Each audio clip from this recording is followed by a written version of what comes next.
ang one medical po ng bansang Mozambique. Ating pong pag-usapan pagkatapos lamang po ng aking maiksing intro.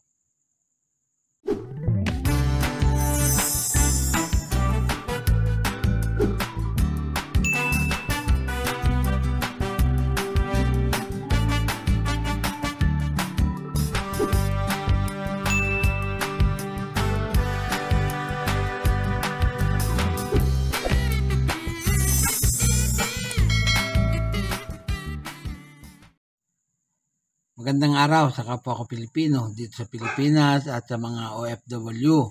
Saan man pulo kayo ng mundo naroon, magandang araw sa inyo. Sa lahat ng kabarya at kapwa kolektor, sa lahat ng senior citizen at mga silent viewer, maging sa mga kaibigan natin dyan, magandang araw po.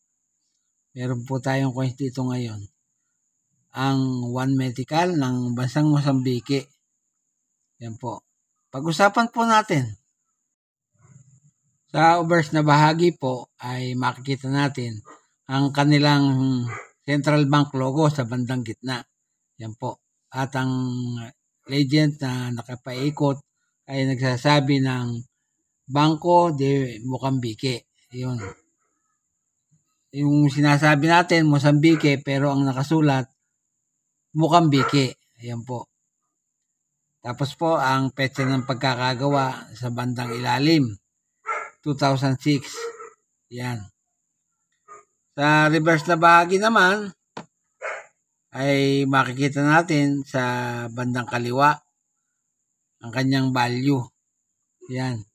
Tapos may isang batang babae na nakaupo sa bandang kanan at sumusulat.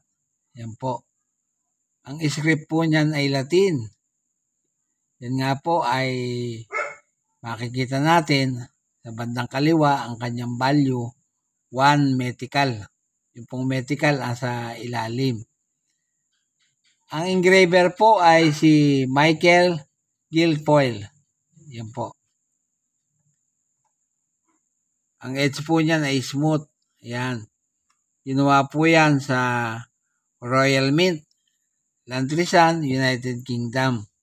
Nagpapagawa po sila ng coin doon magbuhat 1968 hanggang sa kasalukuyan. Yan nga po ay nanggaling sa bansang Mozambique. Ang period, Republic, magbuhat 1990 hanggang sa kasalukuyan. Ang type po ay standard circulation coin. Ang taon 2006 hanggang 2021.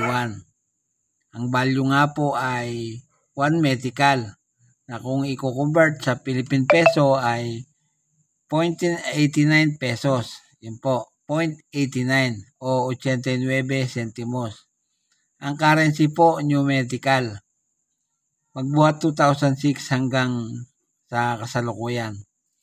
Ang composition po, nickel plated steel. Tumitimbang po ng 5.3 grams at may diameter na 21 mm. Ang hubog po ay equilateral curves heptagon. Yan po, 7-sided. Milled po ang technique na ginamit at medal alignment ang orientation.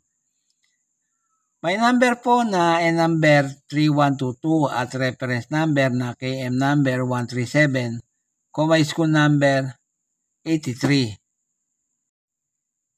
Noong pong 2006, ang barya po na yan ay may frequency na 94%. Kaya po dito sa numista, ang very good po niyan ay 31 pesos. Ayun pong 2006. Yung fine po niyan ay 38 pesos. Very fine at saka extra fine at almost uncirculated ay 38 pesos lahat. Yung uncirculated po ay 49 pesos. Yan po. Kapag po naman 2012 ang inyong barya, ang extra fine po niyan ay 36 pesos at ang almost uncirculated ay 46 pesos. Ang uncirculated po ay 61 pesos. Yung 2019 naman po ay ang uncirculated ay 47 pesos. Dito po naman po sa eBay, may 3 eBay po. Kapag po ang inyong coins ay 2006, yan po, nagkakahalaga po ng 5.99 pounds. Yan po. 5.99 pounds. Kapag 2006 po naman din, nagkakalaga po ng $4.04. Yan po. At dito po sa isa, yan po, 5.99 pounds. Yan po. Dito naman po sa News Corner, ang 2006 ay nagkakalaga ng €5. Yan po lamang at wala nang iba. Bago po ako magtapos sa aking content sa araw na ito, ay nais ko pong i-shoutout ang lahat ng aking kabarya. Shoutout po sa inyo. Ang lahat ng aking kapwa kolektor. Shoutout po sa inyo. At lahat ng senior citizen at mga silent viewer. Shoutout po sa inyo. Maging yung mga kaibigan natin dyan na hindi ko nababanggit. Shoutout po sa inyong lahat. Walang sawa, walang tigil po ako nagpapasalamat sapagkat lagi kayong nandyan at nakasubaybay kayo sa aking channel. Para po sa mga baguhan,